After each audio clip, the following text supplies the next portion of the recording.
ఏపీలో viral fevers పంజా విసురుతున్నాయి.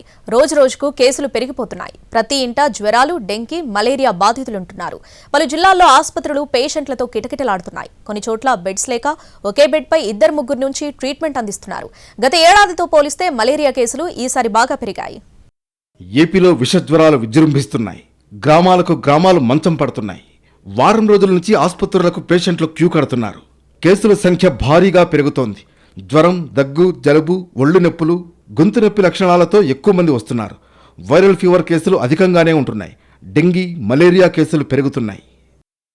గతేడాదితో పోలిస్తే malaria కేసులు ఈసారి పెరిగాయి. గతేడాది ఇదే సమయానికి రాష్ట్రంలో 4780 మలేరియా కేసులు నమోదైతే ఈ ఏడాది 6172కు పెరిగింది. డెంగీ 1410, చికున్ గున్యా 92 చొప్పున నమోదయ్యాయి. భారీ వర్షాలకు వరద నీరు నిల్వ ఉండటం, దీనికి తోడు పారిశుద్ధ్య నిర్వహణ సరిగా లేకపోవడంతో వ్యాధులు ముసురుకుంటున్నాయి. గ్రామాలు, పట్టణాలు, నగరాల్లో మలేరియా, చికున్ గున్యా, విషజ్వరాలు చుట్టుముడుతున్నాయి. ఇంటింటా విషజ్వరం, దగ్గు, జలుబు, ఒళ్ళు నొప్పులు, మలేరియా, టైఫాయిడ్, డెంగీ లాంటి బాధితులే కనిపిస్తున్నారు. అసలే జోరువానలు, వ్యాధులు ముసిరే కాలం. ఎంత జాగ్రత్తగా ఉన్నా విషజ్వరాలు అటాక్ చేస్తూనే ఉన్నాయి. ఓ పట్టాన తగ్గని జ్వరం, అదే పనిగా దగ్గు, తోడుగా శ్వాసకోశ సమస్యలు. కోలుకునేందుకు సాధారణం కంటే ఎక్కువ సమయం పడుతోంది. కొందరికి ప్లేట్లెట్స్ తగ్గిపోవడంతో నీరసించి ప్రభుత్వ, ప్రైవేట్ ఆసుపత్రుల్లో చేరుతున్నారు.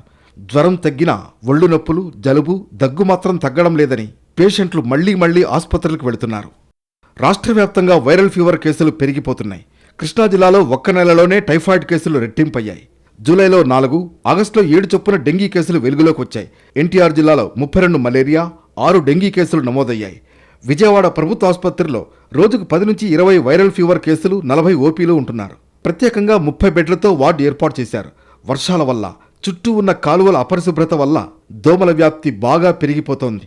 దీనివల్ల వ్యాధులు వ్యాప్తి చెందుతున్నాయి.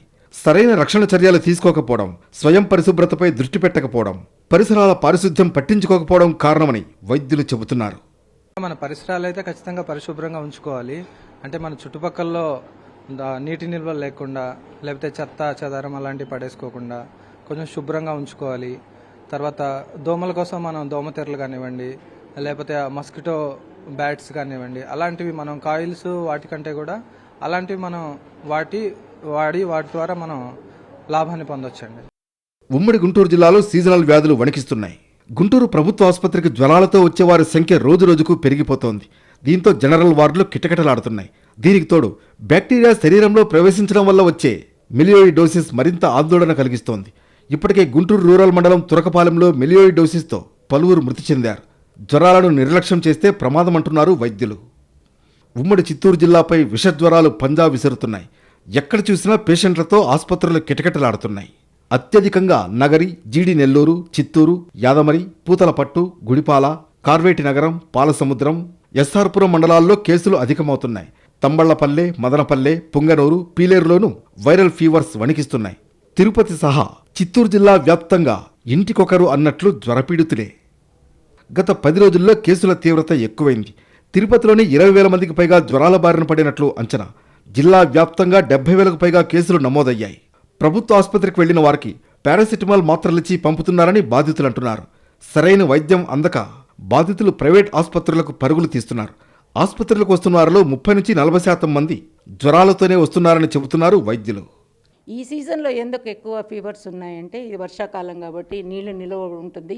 మన చుట్టూ వాతావరణం కూడా మనం అంత శుభ్రంగా పెట్టుకోం కాబట్టి ఎక్కువ దోమలు బ్రీడ్ అయ్యేదానికి ఆస్కారం ఉంది. దోమల వల్ల వచ్చే జ్వరాలు, ఎస్పెషల్లీ డెంగ్యూ జ్వరము, మలేరియా జ్వరము, ఇవన్నీ కూడా చికెన్ గున్యా, ఇవన్నీ దోమల వల్ల స్ప్రెడ్ అవుతుంది. కాబట్టి ఈ వర్షాకాలపు సీజన్లో డెఫినెట్గా ఈ ఫీవర్స్ ఎక్కువ ఉంటాయి.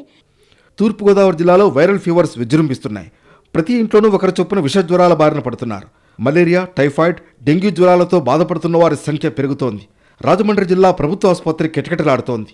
రోజు 15 నుంచి 30 మంది డెంగ్యూ, మలేరియా జ్వరాలతో హాస్పిటల్లో చేరుతున్నారు.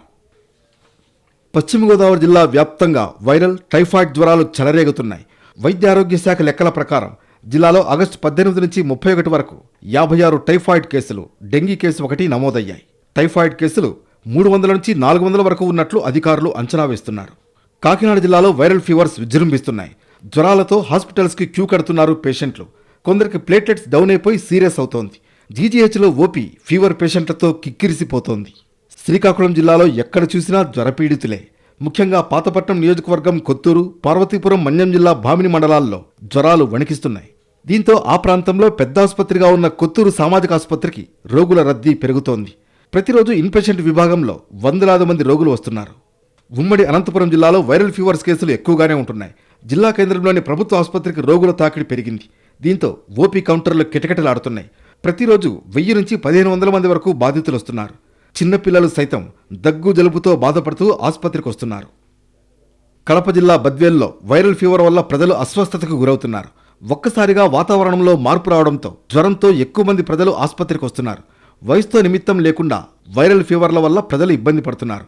అటు కర్నూలు జీజీహెచ్లో ప్రతిరోజు ఓపీకి 2700 మంది రోగులు వచ్చేవారు. 10 రోజులుగా ఈ సంఖ్య పెరిగింది. ప్రతిరోజు ఓపీకి వచ్చే రోగుల సంఖ్య 3000 దాటుతోంది. విషజ్వరాల బారిన పడకుండా ఉండాలంటే తగిన జాగ్రత్తలు తీసుకోవాలని డాక్టర్లు చెబుతున్నారు. వేడి నీరును మాత్రమే తాగాలని, ఆహార పదార్థాలపై మూతలు వేసుకోవాలని, ఇంటి పరిసరాలను పరిశుభ్రంగా ఉంచుకోవాలని సూచిస్తున్నారు.